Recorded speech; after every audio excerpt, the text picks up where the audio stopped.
যে আমার উপর জুলুম করছে ওই বিচার আল্লাহ করবে। কে কি বললো ওটা দেখার দরকার নেই। কারো ব্যাপারে কোনো ক্ষোভ, কোনো তিক্ত অভিজ্ঞতা, জ্বালা যন্ত্রণা অন্তরে রাখবেন?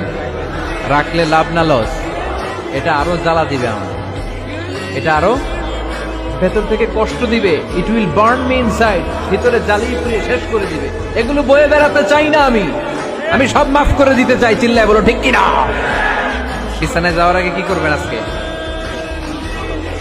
সবাইরে মাফ করে দিবেন। আপনি কি ভেবেছেন আপনার নামাজ দিয়ে আপনি জান্নাতে যাবেন? আপনি তাহাজ্জুদ গুজার, সেজদা দিতে দিতে কপালে দাগ ফেলেছেন, এটা আপনারা জান্নাতে নেবে না। আপনি এলাকার সবচেয়ে বড় হাতেম তাই দানশীল, এই দানের ভরসায় বসে আছেন।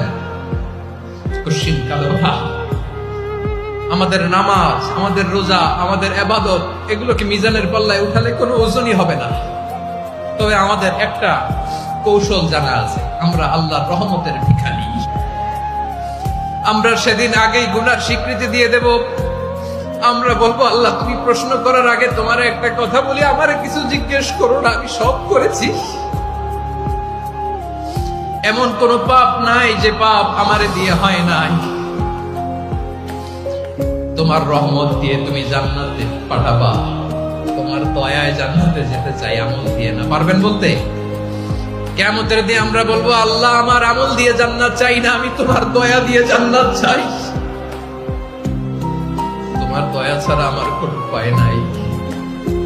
কিন্তু হয়তো বা অভাব হবে, টাকা পয়সা একটু কম হতে পারে, অন্যের 10 তলা ফ্ল্যাট হবে, আমার হবে না। ঠিক আছে, অন্যের এত বিঘা বিঘা জমি আমার হয়তো হবে না, কিন্তু ইনশাআল্লাহ তাআলা এই যে দুনিয়ার মুসাফিরের জীবনটা, এটা মুসাফিরের জীবন না? মুসাফিরের জীবনটা কেটেই যাবে ইনশাআল্লাহ। মাথাটাকে নিচু করে জীবনের সব গুনার ফিরিস্তিগুলো একটা একটা করে স্বীকার করে আল্লাহর বলেন, আল্লাহ আমি পাপী, আল্লাহ আমার যে বড় পাপী এই দুনিয়াতে কেউ নাই। আমরা বলবো, আল্লাহ তুমি প্রশ্ন করার আগে তোমার একটা কথা বলি, আমার কিছু জিজ্ঞেস করো না, আমি সব করেছি।